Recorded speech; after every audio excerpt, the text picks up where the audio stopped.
I'm going to cut out that whole beginning. So real quick, we're going to talk about how I do drawings for our blog posts. So the caveat at the beginning is I am not a artist. That's the reason I'm doing this, actually, because I'm not an artist teaching how to do something that I'm a developer who has this iPad, and so I'm going to show you how I do it, even though I have no idea what I'm doing. So if you haven't put before, this is nope blog. I'll just hit the blog. I'm sure it's somewhere around here.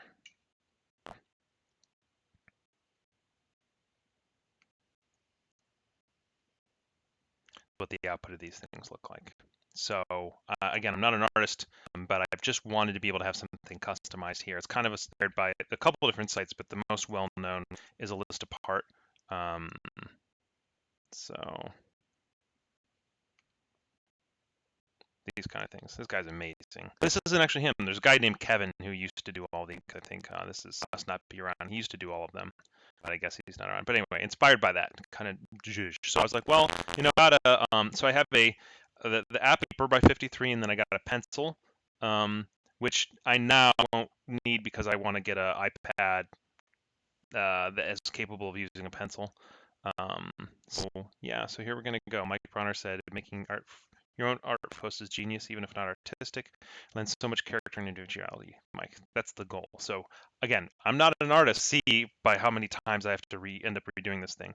So for this one, I wanted to have a React logo, and I kind of thought React 101. So I figured, why not try doing like a chalk. So I grabbed this. Now the palm rejection is okay. It's not amazing. So I kind of tried it so it doesn't have palm rejection, just so it doesn't like screw me over every once in a while.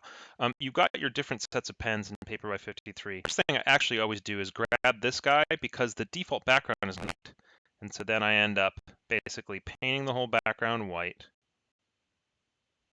So that's why you always write around the corners. And then I know I want to do a shape. Going to be a general square. So this ink pen right here is kind of my general thing that I work with, and so I kind of just go in here, and I'm already unhappy with the fact that the faster you go with pencil, the fatter it gets, as you can see, and I'm already unhappy because I can always roll back. So I know that's a general shape that I want, but then I want to go a little bit slower. I'm still not 100% happy with that, so I'll often redraw the same thing over and over like a million times. Y'all can't see this. Let's go a little further down.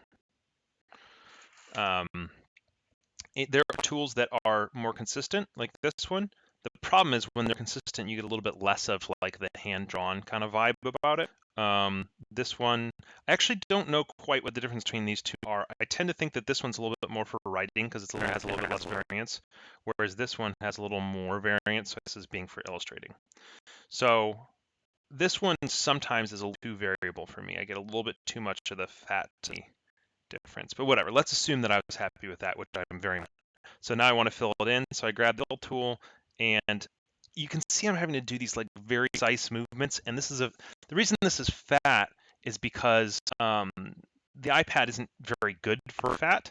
And so rather than trying to pretend like it, they just made a fat one so that your kind of general sense of your relationship to what you're drawing is just like, hey, this thing isn't very precise. Let's treat it as if precise. It's a very good idea, but it means that trying to line things up just right here, especially in the iPad, usually when there's cracks across the screen that kind of go up and down, so you get bumps, it's kind of tough.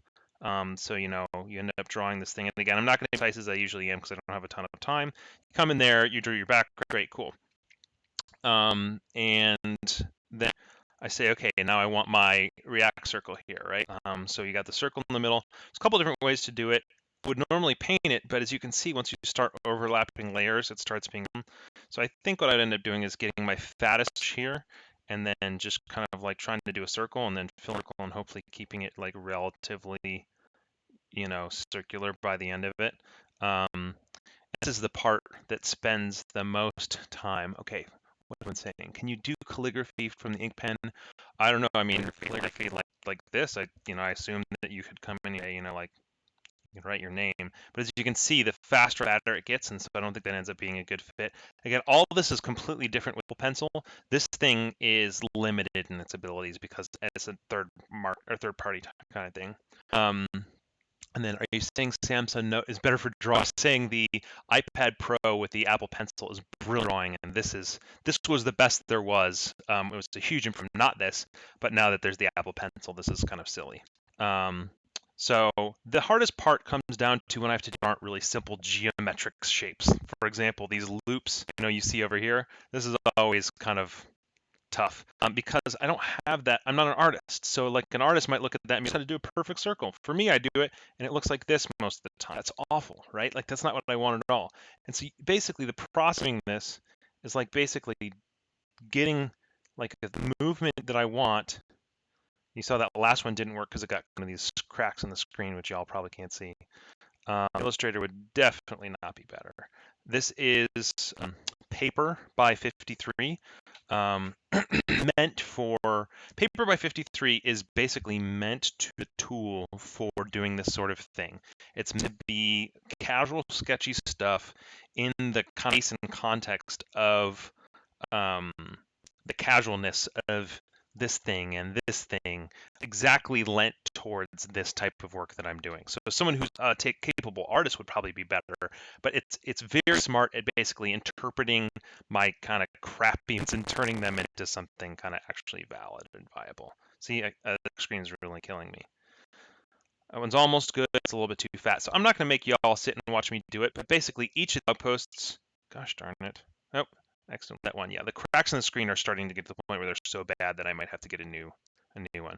But each of these blog posts, there's at least a few like that where I end up having to do it like over and over and over and over and over again until I finally find one that I like.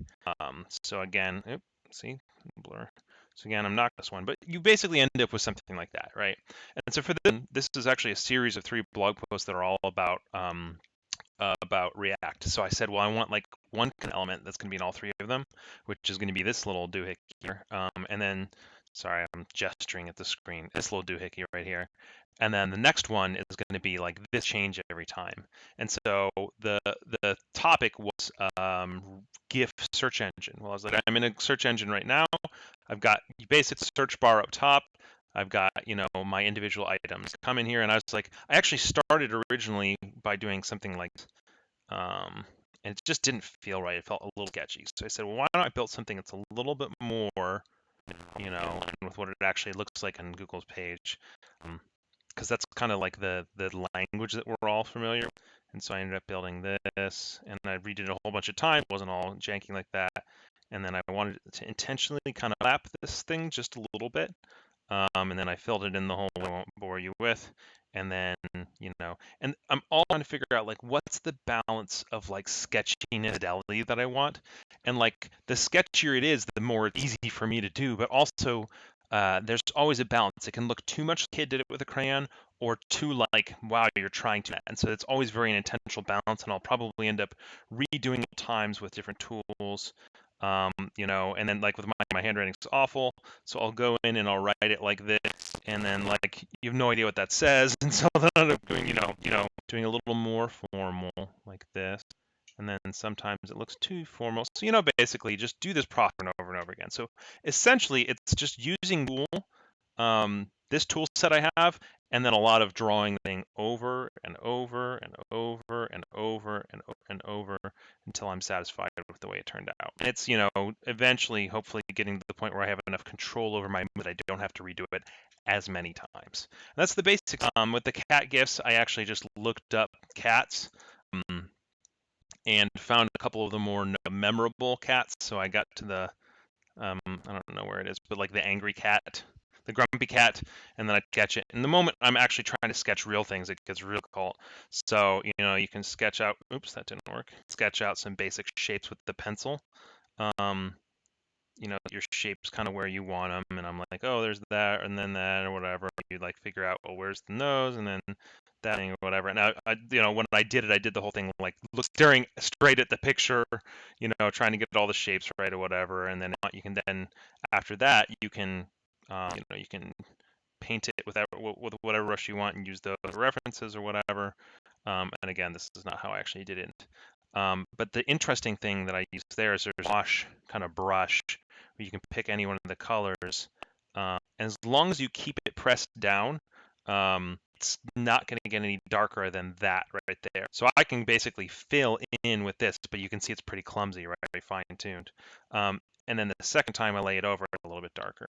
The problem that you run into is it's this type of trying to emulate water brush.